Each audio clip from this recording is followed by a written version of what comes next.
Okay, this section here I'm going to show more scale-oriented licks. I'm also going to demonstrate some exercises that will help your legato technique and strengthen your left hand.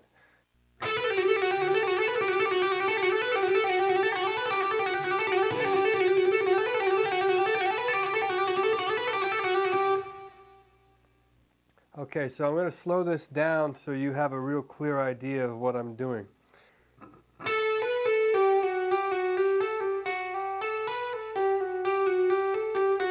So it's...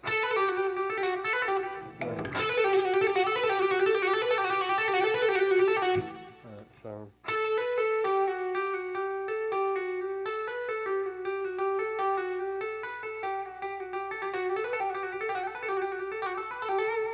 And so what's happening here on this lick is I'm incorporating a slide to actually play the note as well as a hammer-on.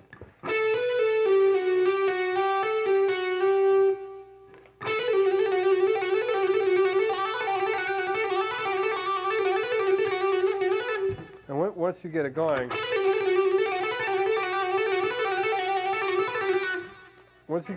you don't pick it at all. You know, it's just strictly depending on the strength of your left hand to hammer on those notes and pull them off and slide in and out of them.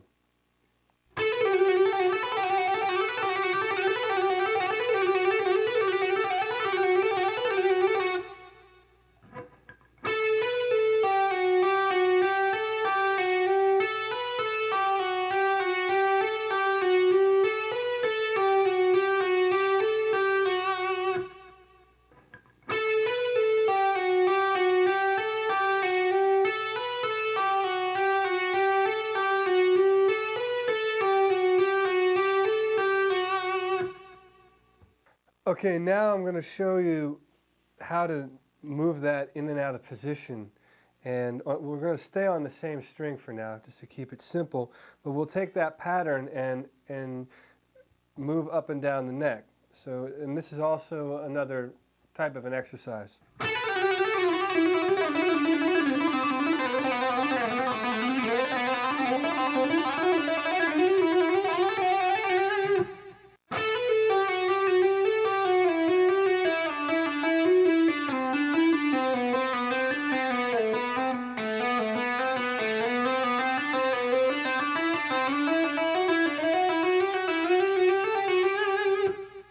Now, one thing I want to explain about that sort of thing that I'm doing, call attention to the fact that I'm sliding in and out of notes. And, you know, I'm sounding the note by sliding into it.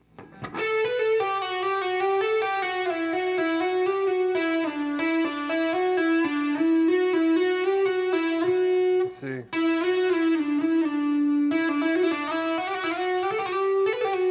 So that's a very important thing that you understand, that that's how that note, some of those notes are being sounded. Some of them are hammered on, some of them are pulled off, and some of them are sliding.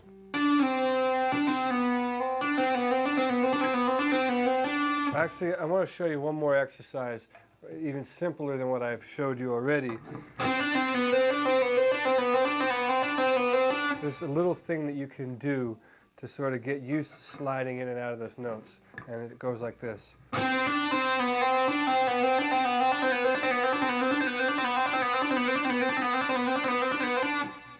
And you can practice that over and over, and that will help you get used to that sort of motion.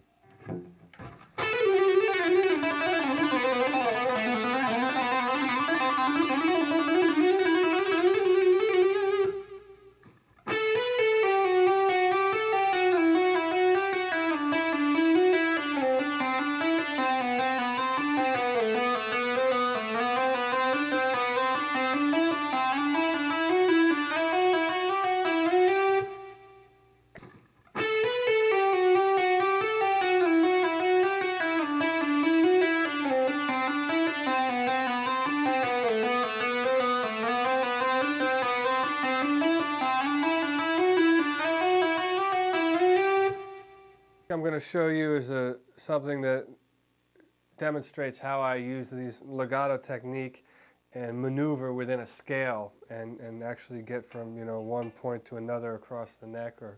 And I'm going to make this more of like a sort of an exercise that'll be based in B minor.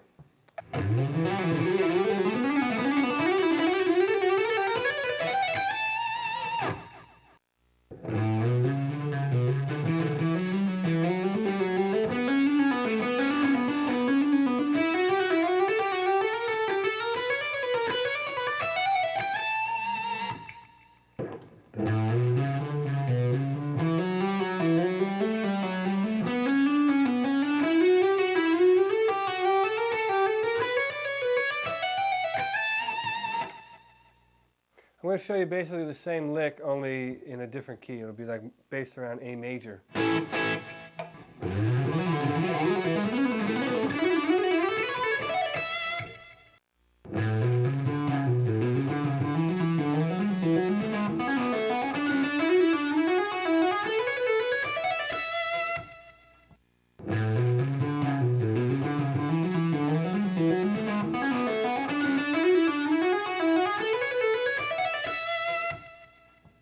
Now I'm going to show you a technique that we touched on earlier in the pentatonic section, a little bit of barring, only in more of a regular diatonic scale type of an approach, and that lick would sound like this.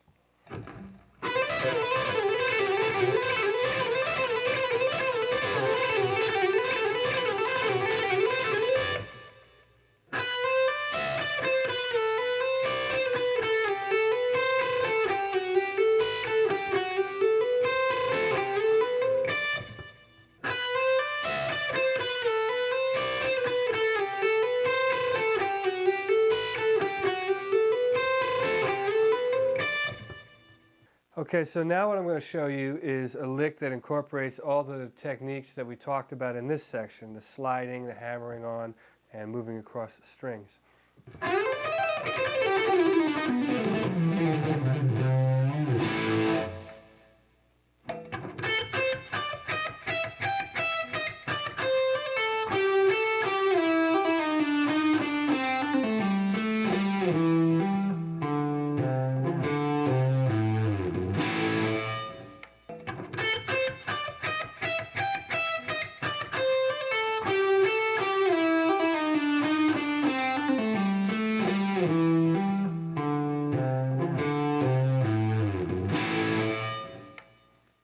I've done a lot of records. I kind of lost count, but I think it's somewhere around 11.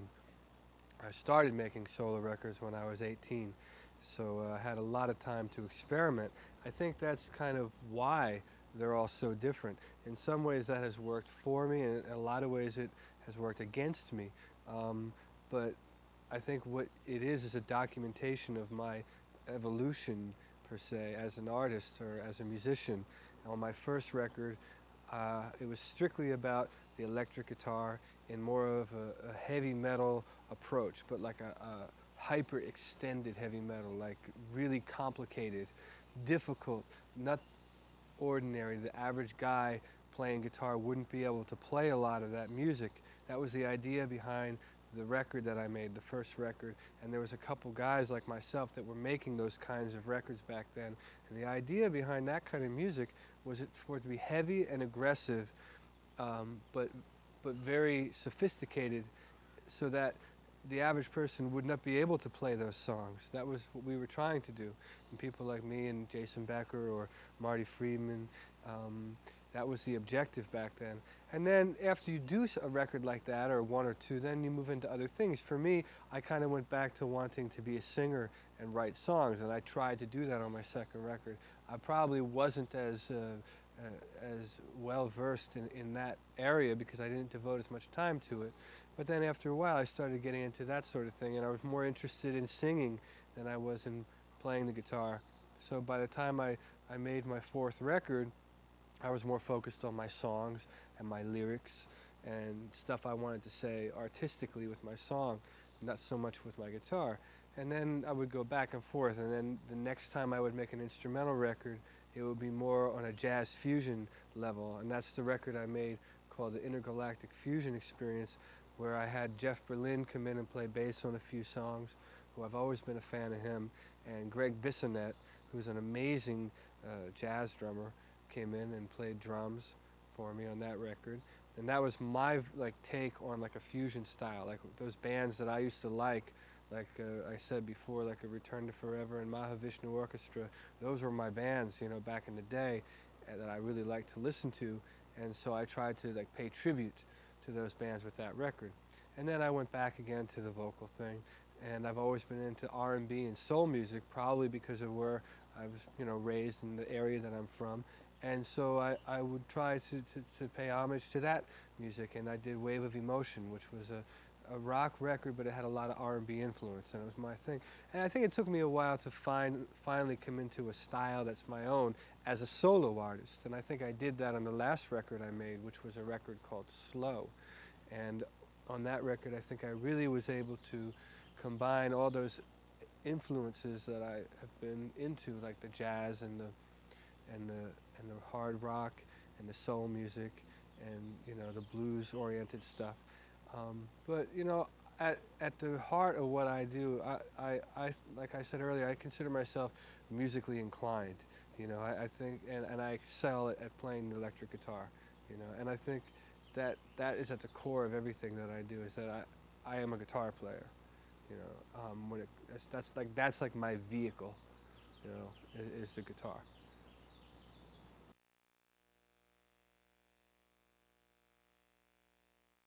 All right, this section in the video, I'm going to show you some combination licks. And what I mean by that are some licks that combine the techniques that I've showed you in the beginning of the video.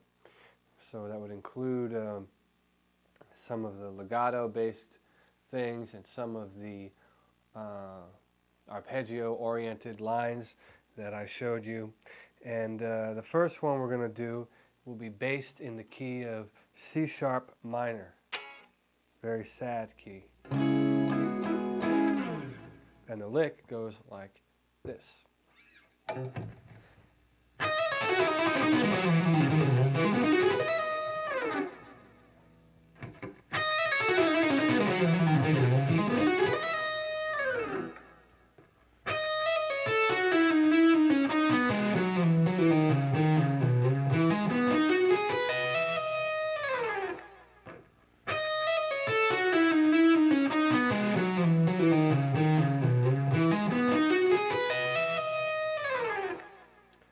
I want to point out a few things on this particular line that I showed you, and that is in the beginning, this sort of thing, I happen to use a lot. Here we are sliding, which is what we talked about earlier in the legato scale-oriented section. And here we're doing a bit of an arpeggio. Once again, coming up, we're starting off with a C sharp minor style arpeggio, and we're adding a seventh, so it's like a minor seventh arpeggio at this point. So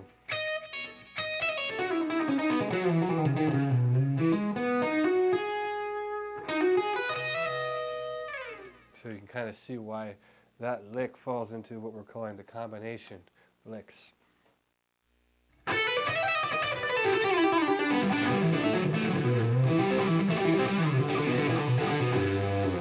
Okay, that lick that I just played combined a few things. It combined the initial legato-oriented thing that I showed you earlier, and then I come down here,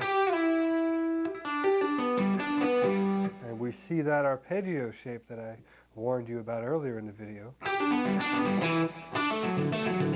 And then we go back to the first arpeggio that I showed you, going from C to G major.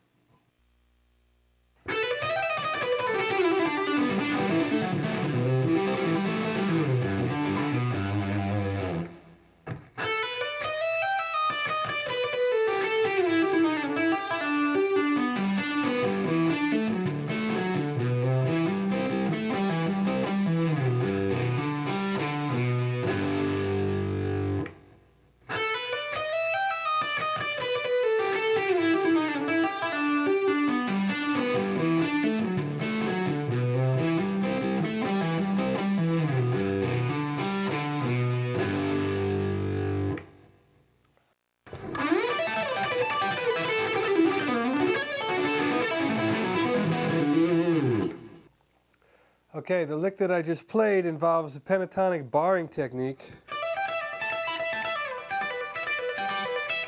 And it also involves the arpeggio.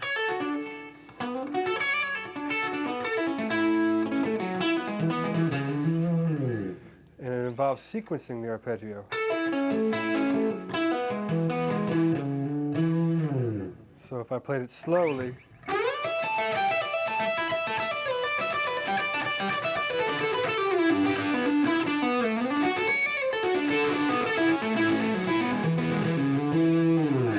you have something that sounds like that.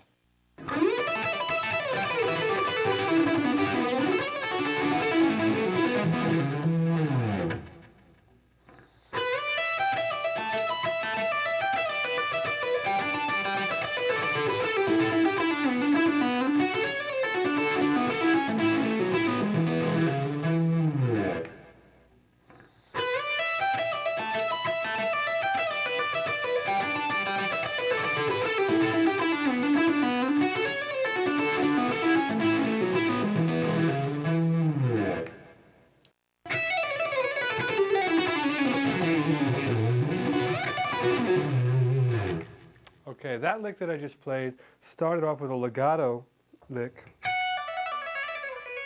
which I showed you earlier. And I worked my way through B minor, hammering and sliding, which is another technique I showed you. And I slid down into a B minor arpeggio.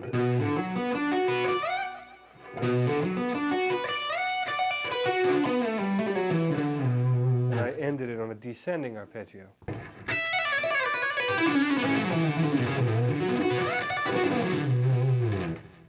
Slowly.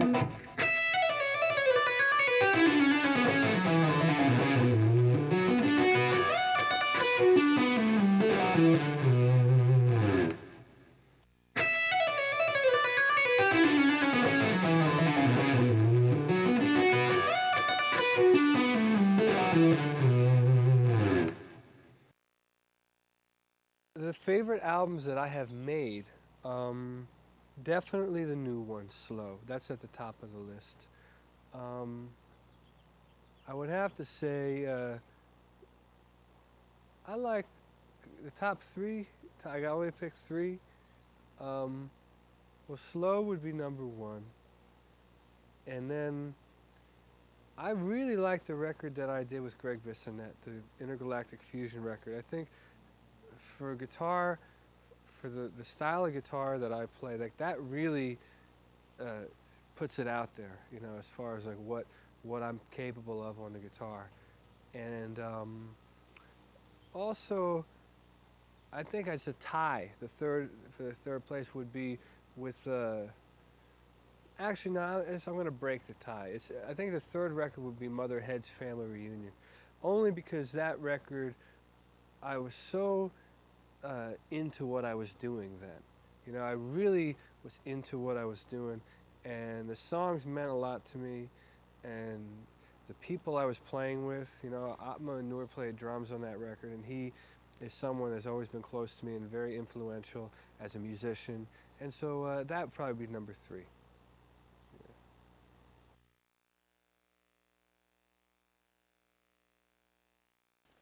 All right, in this section I'm just going to show you a few more guitar licks that I use, some things that I like, stuff that I've used on records and that sort of thing. That's why it's called favorite licks. The first thing I'll show you is sort of a wide interval line that I use this type of thing a lot in my playing, and it goes like this.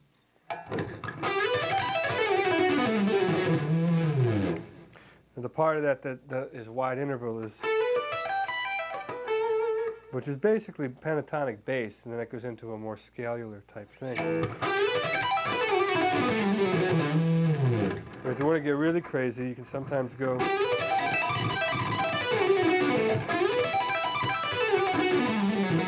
You know, you add that extra note up top. It's another trick. And I'll play that slow so you can kind of see what I'm doing.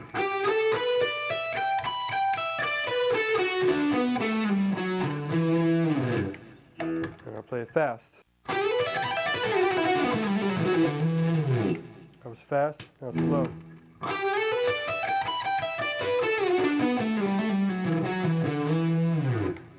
slow.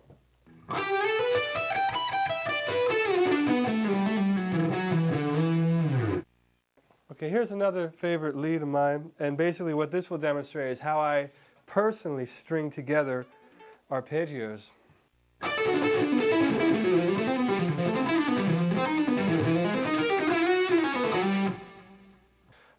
As you can hear in that lick, there's some kind of bebop influence with some of the chromatic stuff in there, and I'll play it for you slow.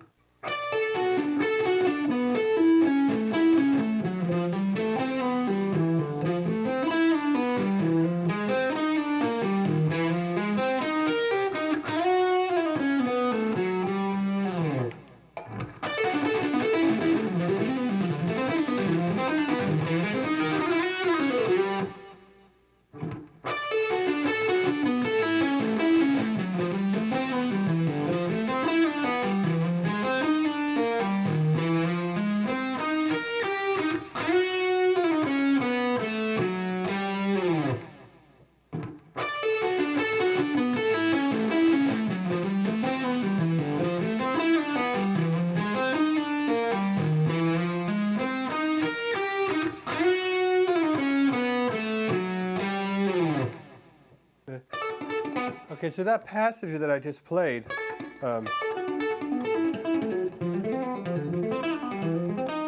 that sort of thing, that's kind of a part of a solo piece that's on my record.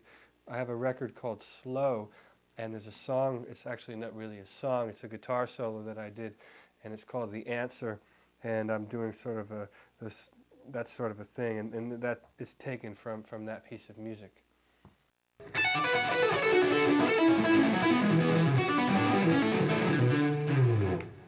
Okay, that lick that I just played is another arpeggio style of lick, and it's also taken from the same piece of music from the same record. It's a part of the unaccompanied guitar solo piece called The Answer, and I'm taking arpeggios and sort of stringing them together, and it's a sequencing type of thing that I'm doing.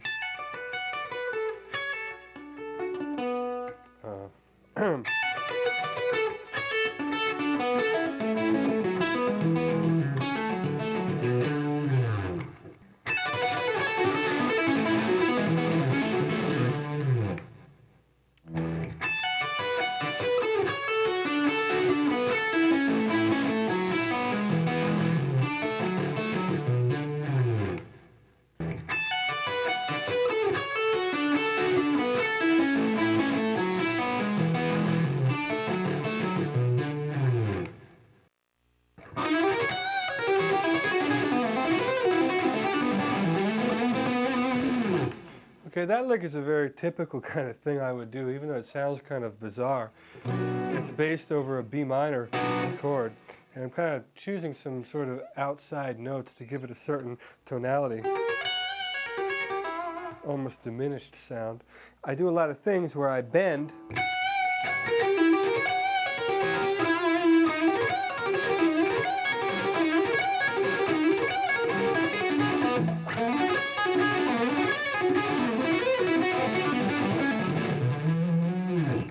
and I sort of take the same kind of shape and kind of move it around and make sure I'm playing notes that actually work within the chords. And it kind of creates a cool effect. So I will play that slow for you so you can see what I'm doing.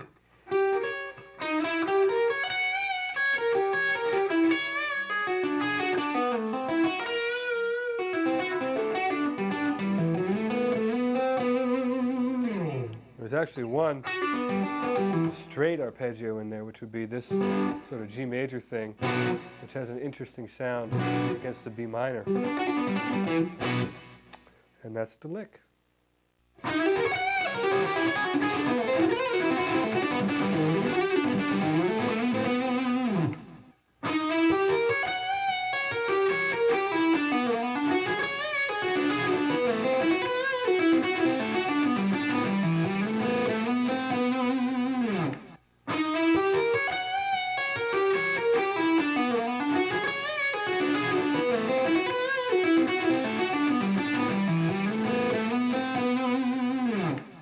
Okay, now I'm going to show you a few rhythm-oriented licks that are from some records that I've done.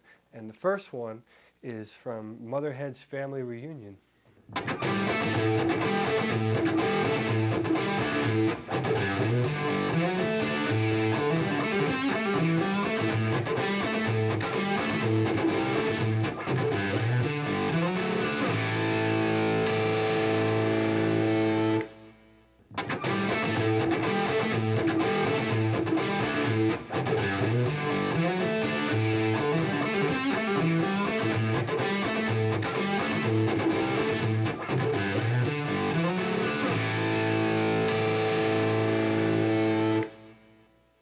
Okay, this riff that I'm going to show you is from a song off of a record of mine called, the record is called Slow, and the song is called Got It Bad.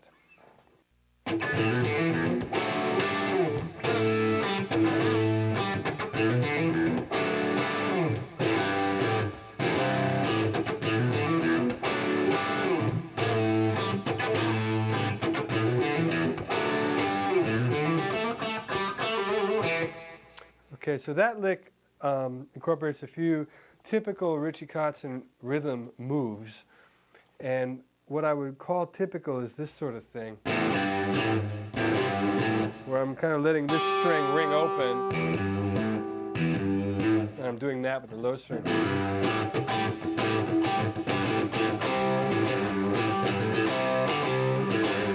I do that sort of thing a lot, and I do a lot of things where I move the bottom of the chord. I make sometimes like switch around in sort of different ways where I'll put the third in the bass. So I'm technically playing a D major there. But then, because the third's in the bass, I can slide it up and make this kind of sort of chord. I don't know what it's called, but. And then the other part that's kind of interesting about this line is where I hold the A string and I'm keeping that constant, you know, but I'm bending the high string. It's kind of a little tricky move right there.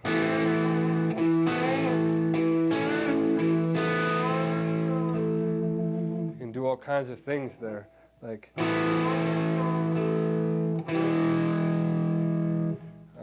it just gives it an interesting tonality. So that's pretty much it. That's the basic approach for that lick.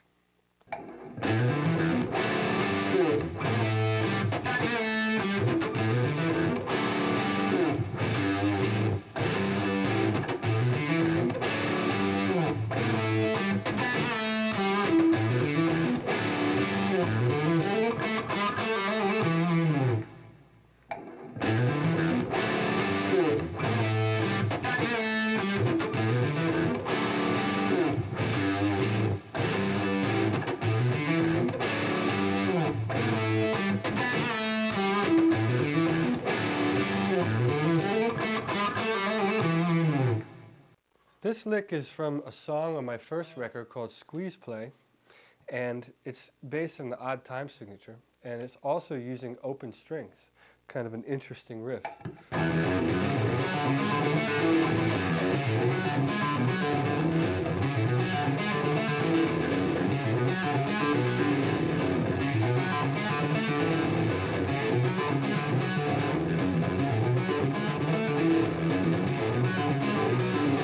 Here it is played slow.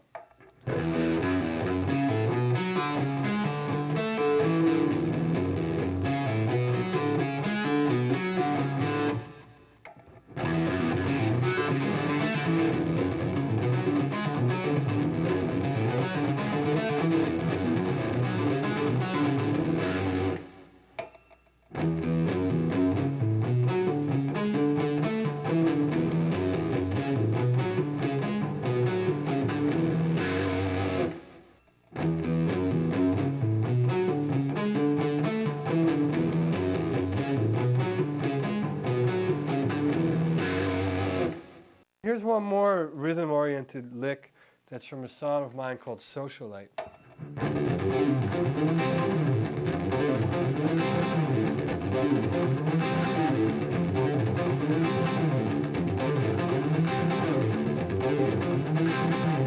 Actually, I'll turn some of the distortion down.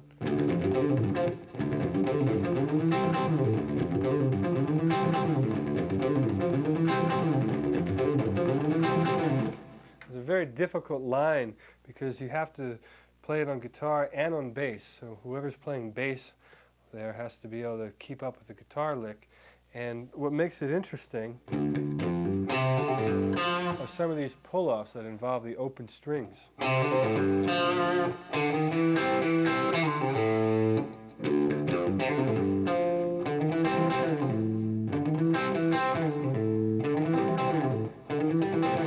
Now when you play it fast, that part almost comes off as a gliss, but really what's happening there is that.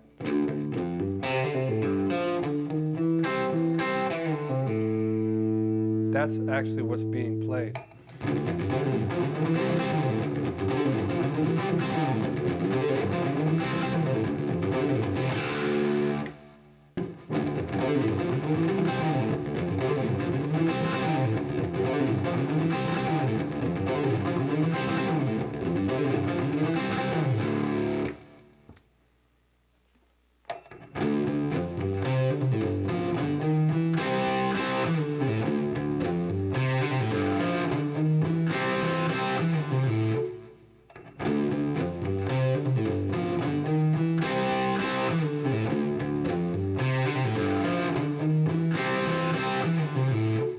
My three favorite records from other artists would be Stevie Wonder, Talking Book, because that record I remember as a kid.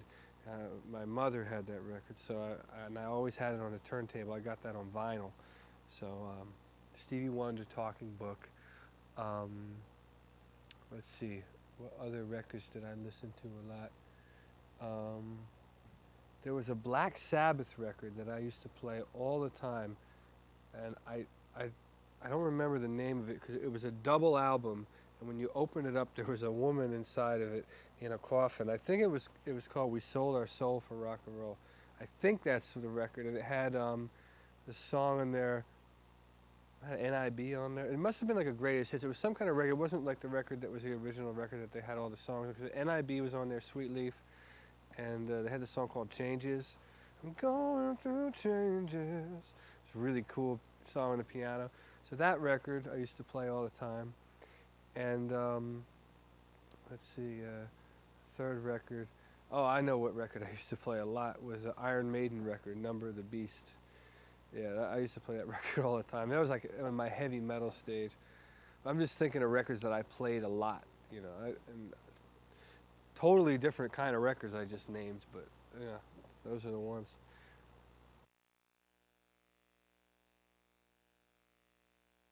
Okay, what I'd like to do now is show you some of the licks and melodies from the opening song that I performed in the video. The reason I want to do this is because I think this shows, it really sums up all the techniques that I spoke about in the video, and it shows how I personally use them in my day-to-day playing style. You know, I can sit here all day long and show you licks and those sort of things, but they're still just licks, where now what I'm going to do is actually show you things that I've played within songs and, you know, used all these techniques. And what happens is all this stuff becomes more subliminal, and the objective is to be able to play, like I said earlier, you hear something in your head and you translate it to your hands and it just comes out naturally. You don't want to be thinking about any of this when you're playing. But here are some licks from the opening song, which is called Flashback.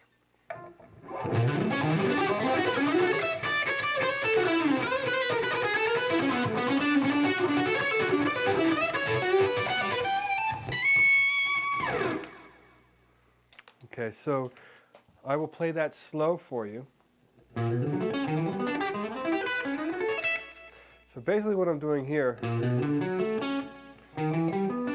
is using the major 7 arpeggios that I showed you earlier. And I'm just following the chord progression. D major 7, G major 7, C major 7. They spell out the chords.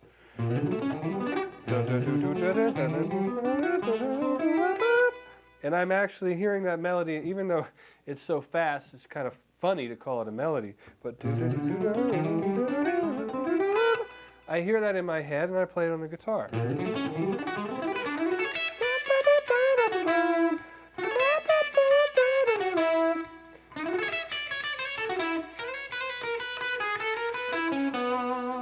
So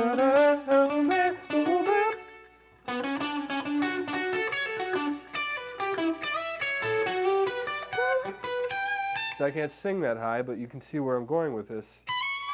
So when you hear those chords and that progression, I hear that melody, and that's what I play.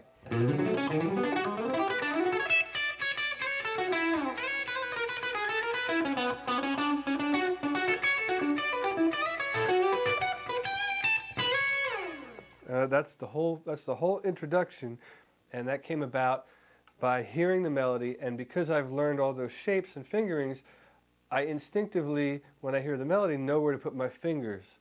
And that sometimes can take years to be able to develop that. But like I said earlier, everybody's different. So, you know, the more time you spend with the instrument and the more time you spend actually listening to what other people are playing, that will enable you to play with people and hear these melodies and be able to play these notes that oftentimes are less typical than just playing a standard scale and playing off of a scale. That's the kind of thing that I try to discourage.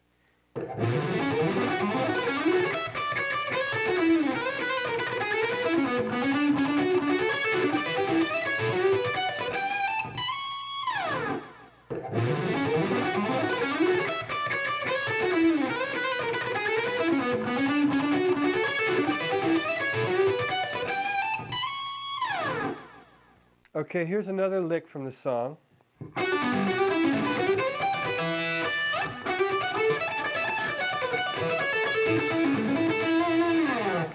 Okay, actually I probably shouldn't call it licks, but a passage.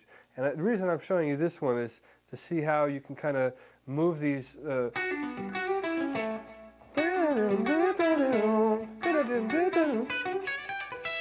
I can't sing that high, otherwise I would for you, but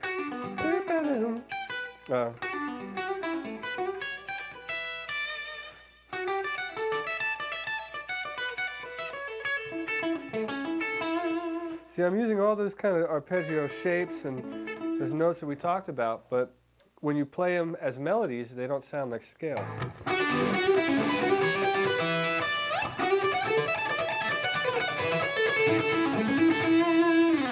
And instead of becoming licks, they become actual melodic passages that you can remember and sing along with, if you can sing that fast.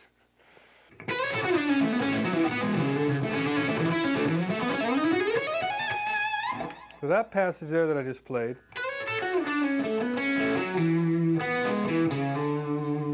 just shows how I'm tying together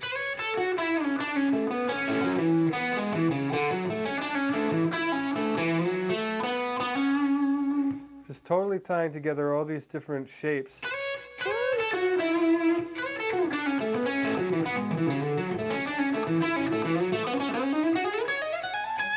And then at the end here is the first time I actually really play a straight scale. And that's more for effect than anything, and it also is for me to get from point A to point B. And it's just an expression there. And then I'm back to playing the normal notes. But there's some licks in there that I'll show you because you might be able to use them to kind of break you out of just playing regular scales, and that's this one here that I happen to like.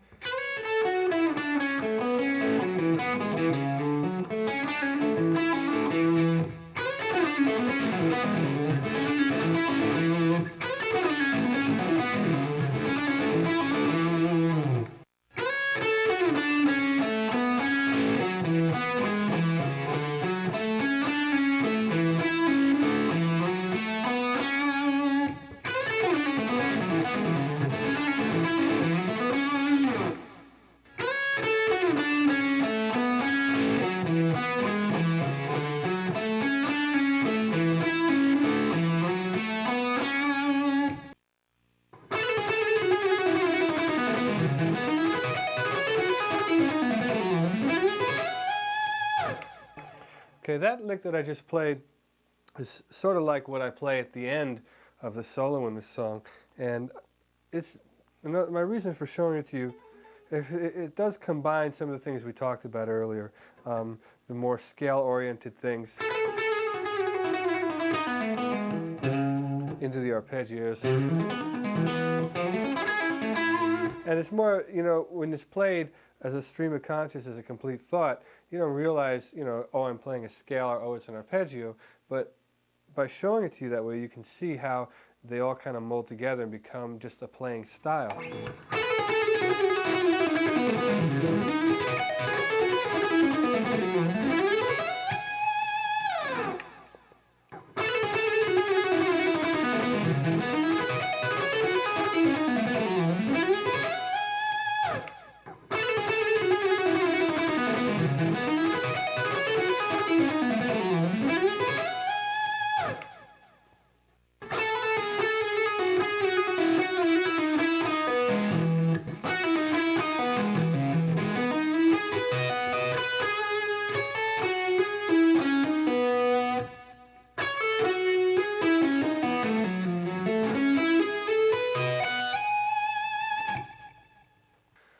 So hopefully all the information I gave you in this video will be useful. I was trying to start off each section with very basic concepts and then later show more advanced approaches to those concepts, and hopefully you can see how I personally apply all that in listening to the opening song that I performed.